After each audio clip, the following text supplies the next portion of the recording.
अगर अडानी भी देश छोड़कर भागा तो क्या होगा? अडानी पर भारतीय बैंकों का 29 खरब 93 अरब 98 करोड़ 20 लाख रुपया बकाया है। अमेरिकी डॉलर में देखें तो 38 अरब डॉलर है। ये इतनी बड़ी रकम है कि इससे श्रीलंका का लगभग सारा कर्ज उतर सकता है। एम्स जैसे 140 हॉस्पिटल खोले जा सकते हैं। पिछले 10 दिन में हिंडनबर्ग के हमले से अडानी ने जितना गवाया है उतने में तो 5 सालों तक 80 करोड़ लोग फ्री में खा सकते हैं। गौतम अडानी के कारोबारी साम्राज्य को तब जोरदार झटका लगा जब अमेरिकी short seller firm Hindenburg research report ने दावा किया कि अडानी समूह ने कई अवैध गैरकानूनी गतिविधियों के जरिए कारोबारी साम्राज्य को स्थापित किया। इस खबर के बाद अडानी को जोरदार नुकसान हुआ और वो विश्व के सबसे अमीर व्यक्ति की सूची में खिसक कर 21वें पायदान पर पहुंच गए। दशकों से गौतम अडानी प्रधानमंत्री नरेंद्र मोदी के बेहद करीबी रहे हैं। वह उन कुछ उद्योगपतियों में शुमार हैं जो मोदी सरकार के ग्रोथ एजेंडे को आगे ले जाने में उनका हमसाया बने हुए हैं। यह और बात है कि इन आरोपों से निवेशकों का भरोसा डिगा है। सिर्फ अडानी ग्रुप ही नहीं, इसकी जद में भारतीय बाजार और पूरा सिस्टम आता है।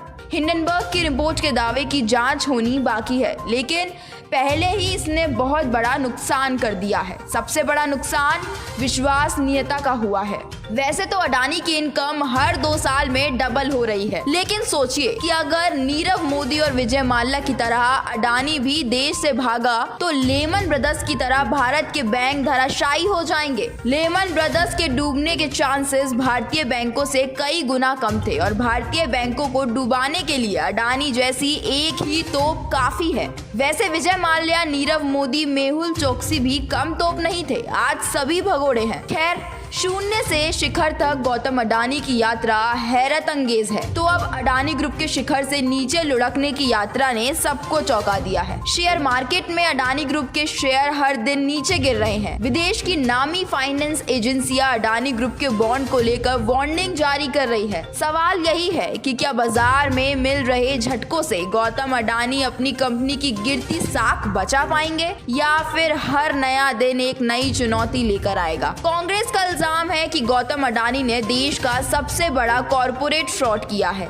सरल शब्दों में समझे तो कांग्रेस ने हिंडनबर्ग की रिपोर्ट को हथियार बनाकर अडानी और मोदी सरकार पर जबरदस्त वार किया है। कांग्रेस नेता ने बीबीसी के कार्टून को शेयर करते हुए लिखा कि जो 75 सालों में नहीं हुआ, मोदी सरकार ने वह कर दिखाया। जिंदगी के साथ भी, जिंदगी के बाद भी का वादा निभाने वाली LIC खुद असुरक्षित है। वैसे अडानी ग्रुप को लेकर कांग्रेस का बीजेपी सरकार पर हमला कोई नई बात नहीं है। राहुल गांधी लंबे अरसे से अडानी और अंबानी के बहाने मोदी सरकार को घेरते आए हैं। अब कांग्रेस के साथ साथ विपक्ष के तमाम दल खुल्लम खुल्ला गौतम अडानी का नाम लेकर मोदी सरकार पर हमलावर है। गौतम अडानी को लेकर आप सांसद संजय सिंह ने भी हमला कर दिया है। आप सांसद संजय सिंह ने कहा कि अडानी अचानक दुनिया में 2 नंबर के अमीर बन गए। उस वक्त मैंने कहा था कि 2 नंबरी अमीर बन गए हैं। वो बात आज सही साबित हो रही है। रोजगार नहीं है, दवाएं नहीं है, दूध से लेकर आटा, दाल, चावल सब महंगा कर दिया है। लेकिन एक अडानी के नाम पर यह सरकार पूरा देश गिरवी रखने को तैयार है। साथ ही अडानी के पासपोर्ट जब्त करने की मांग की। विपक्ष का आरोप है कि LIC से लेकर SBI तक आम लोगों की गाड़ी कमाई मोदी सरकार ने लुटवा दी। तो क्या जैसा विपक्ष आरोप लगा रहे हैं, हालत सच में वैसे है? क्या ग्रामीण इलाकों के सरकारी बैंकों में कैश खत्म हो चुका है? इसमें कितनी राजनीति है और कितनी हकीकत, हम आपको बताते हैं। गौतम अडानी काफी कर्ज में है,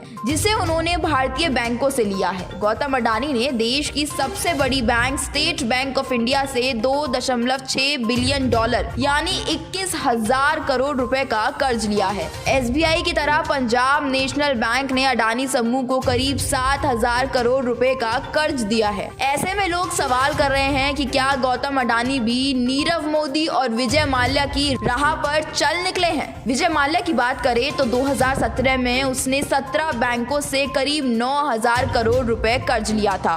कारोबारी घाटे की वजह से विजय माल्या देश छोड़कर लंदन भाग गया। इसी तर्ज पर नीरव मोदी और मेहुल चोकसी ने भी भारतीय बैंकों से करीब 11,000 करोड़ रुपए का कर्ज लिया था।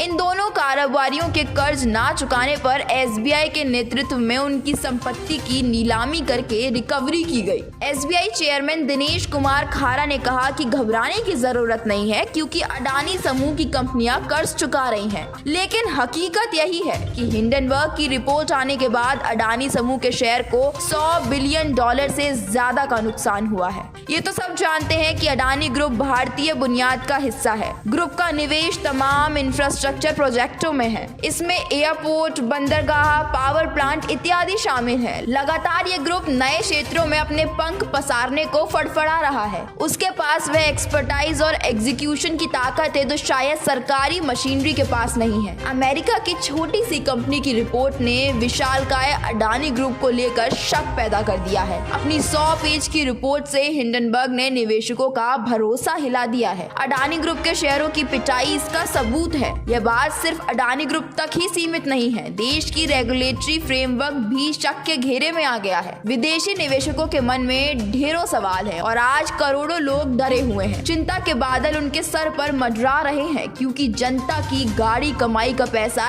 LIC, SBI तमाम बैंकों में डूब रहा है और सरकार सो रही है। इस वीडियो में बस इतना ही। वीडियो पसंद आई हो तो लाइक और शेयर करें और चैनल को सब्सक्राइब करना बिल्कुल ना भूलें। Bureau report, neo India headlines.